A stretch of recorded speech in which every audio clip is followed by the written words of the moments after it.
E então, galera, estamos de volta com mais um vídeo essa semana. E eu acho que vocês imaginavam que não teria vídeo, mas enfim. A Bonita aqui faz de tudo para servi-los, para agradá-los, para cumprir com o nosso compromisso de pontualidade. Sempre entre... A pontualidade sempre entre sexta e domingo, né, galera? Aquelas bem nada pontuais. Enfim, chegamos aqui com este vídeo, que é a inauguração de um quadro aqui que eu tomei a liberdade de chamar de Desbravando Pigmentos, que é simplesmente, que tem como finalidade desbravar pigmentos. Na verdade, falar e comparar alguns pigmentos específicos, entender o seu comportamento e como que as marcas exploram esses pigmentos. Porque às vezes fica aquela sensação de que o vermelho de fulano não é igual ao vermelho de fulano, mas como assim? É o mesmo vermelho, é o mesmo pigmento. E por que isso acontece? Tipo assim, na minha cabeça isso não existia até pouco tempo. E então eu fui investigar para entender mais ou menos o motivo disso. E tudo começou, né? A origem desse vídeo começou porque... Se vocês assistiram o vídeo passado, vocês viram que eu fiz uma análise da aquarela da Pestilento. E na minha caixa de 12 cores, 10 mais 2, eu simplesmente encontrei uma inconsistência num dos pigmentos, que é o PR102, que é a cor Rhone deles, né? Que eles colocaram o nome de Rhone, que é o óxido de vermelho, se não me engano.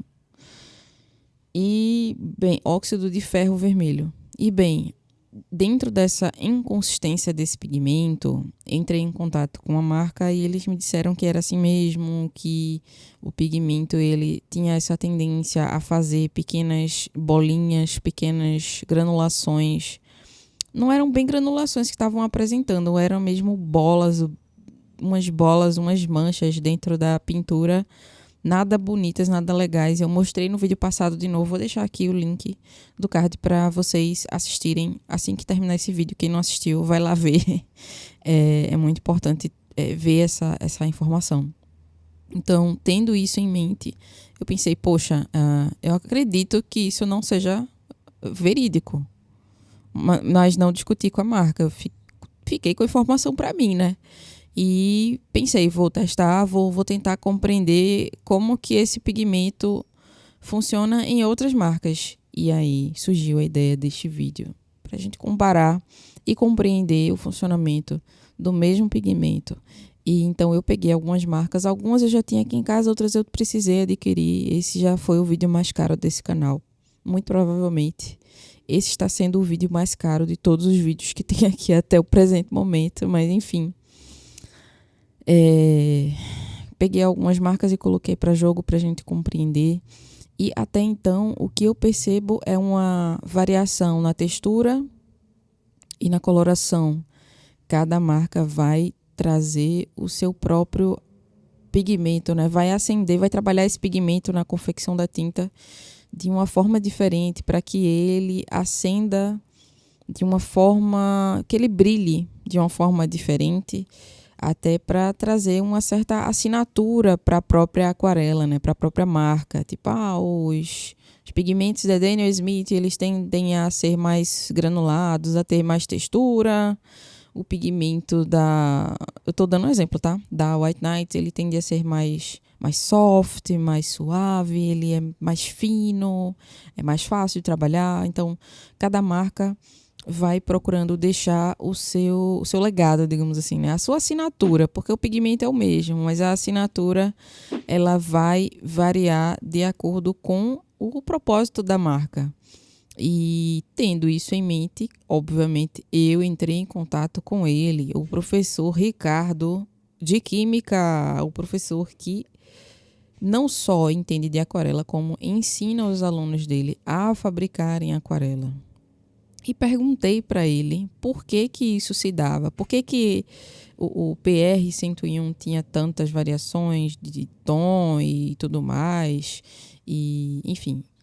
E nós concordamos de antemão que essas bolas, essas bolhas, essas inconsistências, elas realmente são a inconsistência da tinta da Pestilento, não tem nada a ver com o PR-101. E o que Ricardo falou foi: embora o pigmento PR-101 seja o mesmo quimicamente, a cor final da tinta pode variar bastante por vários motivos que vão além da química do pigmento entre si. Veículo e meio de dispersão, a base da tinta, água, goma arábica, óleo, etc. E os aditivos usados influenciam diretamente a forma como o pigmento se dispersa e interage com a luz, afetando o brilho, transparência e saturação. Granulometria e tamanho das partículas. A maneira como o pigmento foi moído e tratado muda o tamanho das partículas, que interferem na reflexão e absorção da luz. Partículas menores tendem a produzir uma cor mais brilhante e uniforme. Partículas maiores, uma cor mais opaca ou máscara. Concentração de pigmento. A proporção de pigmento em relação ao veículo pode alterar a intensidade da cor. Menos pigmento, cor mais diluída. Mais pigmento, cor mais densa e saturada. E é isso, gente. Ele deu um grande show aqui para que a gente pudesse compreender como que esse pigmento pode variar e varia bastante.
Então agora a gente vai conversar um pouco sobre as impressões que eu tive desenhando, né, pintando essa procissão de velas. Foi na cruz. E para a gente já deixar claro, eu usei o mesmo papel, vocês viram, né? Estou usando o mesmo papel para fazer todas as velas e todos os cards das cores. Esse papel é o Expression da Hahnemili ele é 300 gramas, grão fino e 100% algodão.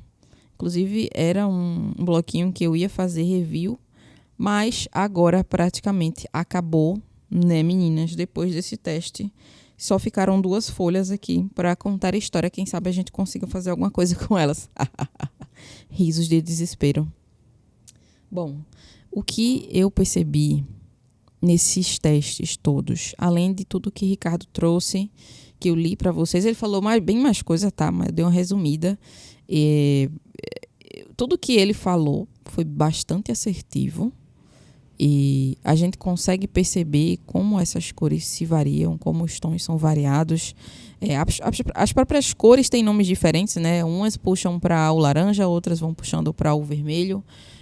Um é Indian Red, a outra é Burnt Umber, enfim.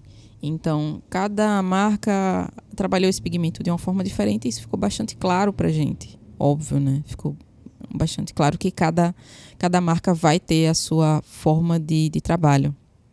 E uma coisa que ficou bastante claro para mim foi que esse pigmento ele se comporta normal, ele não tem nenhum tipo de granulometria estranha, ele não faz bolhas, ele não faz manchas, né, nas outras marcas. Eu consigo trabalhar, eu consigo sobrepor camadas, eu consigo fazer o glazing. Inclusive eu fiz bastante glazing nessa vela, nas partes ali onde a cera está derretendo, né? Eu fui puxando o pigmento. Algumas marcas são mais difíceis de fazer esse glazing, pelo motivo que Ricardo já falou, né? Quanto mais fino o pigmento, mais ele vai penetrar no papel e mais difícil a correção será. Esses tons ocres, os marrons, os ocres, eles são tons bem difíceis de trabalhar mesmo. Eles têm essa característica, o staining deles é muito bom. Então, entrou no papel, um grande abraço, um beijo e foi com Deus. Quem fica, ficou. Quem foi, vai. Você não consegue corrigir muito facilmente, não. A hora de trabalhar com ele é quando ele está ainda molhado e tudo mais, né? Fazer essas correções. Mas algumas marcas eu senti mais facilidade de fazer essa correção. A White Knight eu senti uma facilidade em corrigir. A Van Gogh, a Cotman, são tintas escolares, né? São tintas consideradas estudantis, mais fáceis de trabalhar, né? Então isso é bastante legal também, pensando na pessoa que está aprendendo a aquarela, que está praticando a aquarela diariamente, assim como eu ainda estou nesse processo de aprendizado, né? Afinal de contas, eu acredito que 10 anos de profissão, 15 anos de profissão, 20 anos de profissão, não importa, você sempre vai estar aprendendo e se aperfeiçoando, é aquilo que eu sempre falo. Se Celine Dion tem professor de canto até hoje, quem somos nós para dizer não preciso, eu já sei fazer, eu já aprendi tudo. Desconfie de quem fala esse tipo de coisa, tá? Desconfie. Inclusive, desconfie se você tem esse tipo de atitude, é hora de mudar. Mas, enfim, vamos lá. Mais uma percepção aqui para vocês. Já falamos da granulação, já falamos do lifting, já falamos da vibração das cores, da facilidade de remover esse pigmento, né? Um pigmento que não mancha. E que mais? Vamos lá, estou procurando características aqui, que tem mais coisa para falar, mas eu não lembro uma coisa que eu ia falar. Que eu percebi que algumas cores vão com Deus mesmo, né? Elas ficam bastante opacas na secagem. Algumas aquarelas têm essa característica de mudar bastante a cor depois de seca. E eu percebi isso em algumas muito poucas mesmo. Acho que foi só a Cotman que teve uma diferença muito grande. A Cotman e a Van Gogh, depois de secas, tiveram uma diferença grande assim, de pigmentação, né? Ela fica menos vibrante, na verdade, né?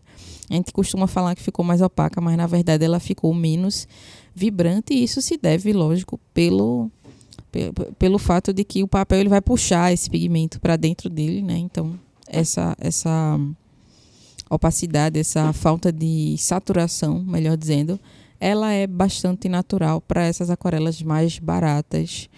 E outra coisa que eu queria dizer é que hoje eu percebi que a aquarela da Pestilente se comportou até bem.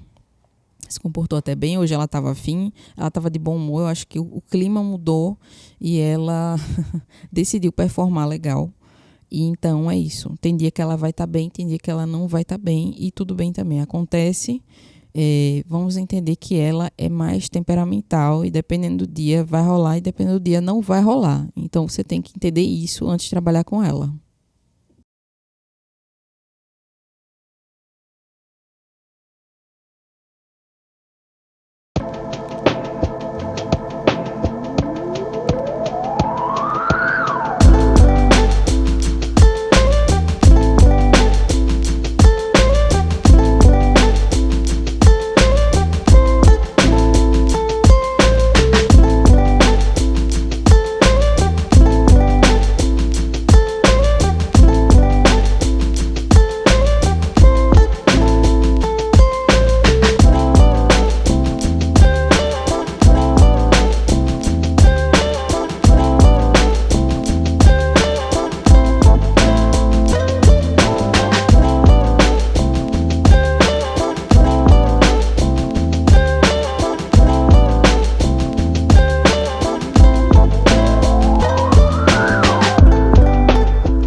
Agora eu precisei voltar para fazer esse comentário depois deste Chernobyl, dessa bomba atômica que foi a Daniel Smith diluindo aí, dissolvendo, dispersando lindamente no papel. Gente, o que aconteceu? Quando eu coloquei as duas tintas no godê, eu precisei colocar ali um papel para poder a tinta, porque ela estava indo para todo lado. Eu não queria que uma misturasse na outra. Eu precisei impedir esta quase hemorragia que aconteceu. Essa tinta ela queria ir para todo canto. E vocês viram que a dispersão desses pigmentos terrosos é muito difícil. Nenhuma das cores que a gente viu aqui anteriormente teve dispersão. Inclusive essa da pestilenta é a pior de todas em termos de dispersão. Ela não sai do canto praticamente. Vejam, não é uma... não é falácia. Inclusive ali os pontinhos aparecendo de novo. É simplesmente uma comprovação. Olha isso aí, galera. A tinta, ela toma... Ela fica possuída. É basicamente isso. Ela vai com Deus e ela faz o que ela quer no seu papel. Isso é muito bonito de ver, é muito legal. Mas já conversou aqui também que isso pode ser um grande complicador, um grande impeditivo para o pessoal que está começando, porque é mais um descontrole ali na sua pintura, né? A tinta indo para todo lado. Mas enfim, vamos falar aqui que esses dois pigmentos da Daniel Smith, um vai para o lado mais castanho, mais avermelhado, e o outro vai pro lado mais marrom, mais terroso, bem pesado mesmo, esse marrom bem sujo da Daniel Smith. Ambos têm bastante... É um pigmento bem pesado. Eu não sei se esse peso ou essa sujeira aparente do pigmento faz com que ele corra mais facilmente. Eu não sei te dizer, porque ambos, em teoria, não granulam. Tá? Na caixa não fala nada sobre granulação, mas eles têm essa característica de ter um pouco mais de textura na finalização. Então, bem, característica da tinta, a forma como a Daniel Smith trabalhou esses tons terrosos foi desse jeito. É importante saber que é assim esse pigmento, e para quem não gosta dessa essa certa granulação, essa sujeirinha, né, na tinta, fuja delas, porque elas vão deixar realmente uma textura bem legal, inclusive para fazer paisagem. Eu acho que deve ser uma coisa absurda essa tinta correndo no seu papel gigante, assim, fazendo um solo, uma coisa babadeira. Vixe, socorro. Mas enfim, a procissão está acabando e daqui a pouco vocês vão ver o resultado e a comparação entre todas estas velas que eu fiz, e depois a gente vai fazer uma comparação do pigmento PR101 com o pigmento PG7. Eu quero ver como que essas cores vão se misturar numa pintura, para a gente entender se mancha, se não mancha, se é fácil, como que é trabalhar com isso.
E voltei para dar tchau para vocês e para a gente concluir com a pintura dos Gummy Bears. Eu escolhi os Gummy Bears porque na minha cabeça era uma coisa super fácil de fazer. E era, de fato. Só que essa referência que eu peguei foi uma referência demoníaca. Infelizmente, não consegui fazer uma pintura rápida. Demorou um pouquinho mais que o que eu estava prevendo. Porque os maluquinhos dos Gummy Bears, eles... na referência, eles não tinham uma forma específica, eles não tinham rostinho, enfim, eu peguei uma referência péssima, gente, então relevem isso, tá? Mas deu pra gente entender como que cada marca se comporta com as misturas de cor, como que no fim ela vai vibrar, ela vai saturar, ela vai dispersar, como que vai ser mais fácil, qual marca vai ser mais fácil ou mais difícil de fazer correções, né, de fazer lifting, da gente trabalhar esse pigmento, explorar esse pigmento de formas distintas e, obviamente, a gente percebe a assinatura de cada marca dentro, né, dos seus pigmentos. Uns são mais vibrantes, os verdes da White Nights e da Daniel Smith, eles acendem, né? Dá a sensação de que eles estão brilhando mesmo ali no papel, nesse Gummy Bear, nesse efeito do brilhinho, né? Que tem na goma. E é isso, gente. Aí tá aí a demonstração para vocês verem a diferença estética final de cada pintura. Infelizmente, mais uma vez, a Pestilento ficou completamente manchada. O Gummy Bear da Pestilento ficou muito manchadinho, não permitiu ali tantas correções, a tinta se mistura, ela vira uma grande maçaroca e a gente fica, meu Deus, o que é que aconteceu aqui? Será que o problema sou eu? Socorro. Estou fazendo todos esses testes do Gummy Bear no XL Aquarelle, né? Porque eu não sou herdeira, eu não posso fazer 500 pinturas aqui para o canal, sempre com papéis de algodão, infelizmente. Mas é isso, gente. Espero que vocês tenham gostado deste vídeo. Foi um vídeo comparativo, eu espero trazer mais disso aqui para vocês, porque aqui no Brasil esse tipo de vídeo não existe, inclusive até na gringa é difícil de você ver esse tipo de comparação entre pigmentos com pinturas, com demonstrações.